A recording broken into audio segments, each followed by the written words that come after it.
colorisme, white saviorism, homme noir contre femme noire, division communautaire, et j'en passe. Et si je vous disais que tout cela était prémédité depuis 300 ans, qu'il s'agit en fait d'un agenda esclavagiste prévu afin de dominer les populations noires et les asservir pour des centaines, voire des milliers d'années.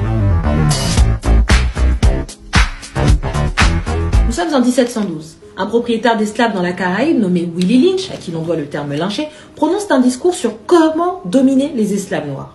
Il expliqua que si sa méthode était suivie à la lettre, les esclaves pourraient être gardés sous contrôle pendant des millénaires.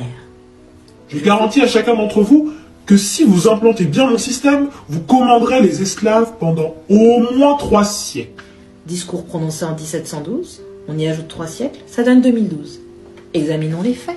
J'ai noté un certain nombre de différends parmi les esclaves, et je manipule ces différences afin de les amplifier. J'emploie la crainte, la méfiance et l'envie pour les diriger. La politique de Willie Lynch était globalement d'extrapoler les différences physiques entre les esclaves en valorisant certains groupes au profit d'autres, ce qui allait automatiquement générer des divisions au sein des peuples esclavagisés.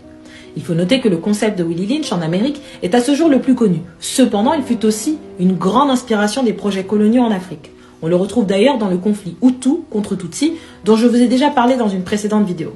N'oubliez pas qu'il faut dresser le vieil homme noir contre le jeune mâle et le jeune mâle contre le vieil homme. Vous devez employer les esclaves au teint foncé contre les esclaves au teint plus pâle et les esclaves au teint plus pâle contre les esclaves au teint foncé. Vous devez dresser la femelle contre le mâle et le mâle contre la femelle. Vous devez également vous assurer que vos domestiques et vos serviteurs restent méfiants de tous les haines. Ceci a été organisé, planifié et prédit il y a 300 ans. Ceci a permis de perpétuer l'esclavage, la colonisation et la néocolonisation. Ceci est le monde dans lequel nous vivons encore actuellement, comme programmé il y a 300 ans. J'ajoute une partie du discours. Par contre, il est nécessaire que vos esclaves ne fassent confiance et ne dépendent que de vous. Ils doivent vous aimer, vous respecter et ne faire confiance qu'à vous. White saviorism, nous y sommes. J'utilise la méfiance et l'envie pour la commande. La méfiance est plus forte que la confiance et l'envie plus forte que l'adulation, le respect ou l'admiration.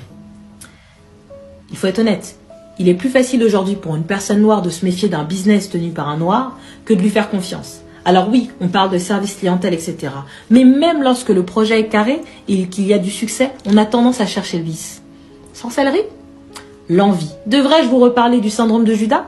De la jalousie qui gangrène dans la communauté noire? L'esclave noir, après réception de cet endoctrinement, sera auto-réapprovisionnant pour des centaines d'années et peut-être même des milliers.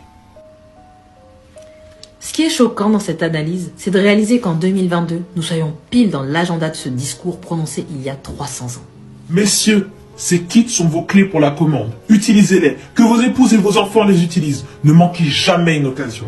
Utilisez cette méthode de façon intense pendant 1 année. Les esclaves eux-mêmes resteront perpétuellement méfiants. Lorsque je parle de colonisation mentale, je parle de cela.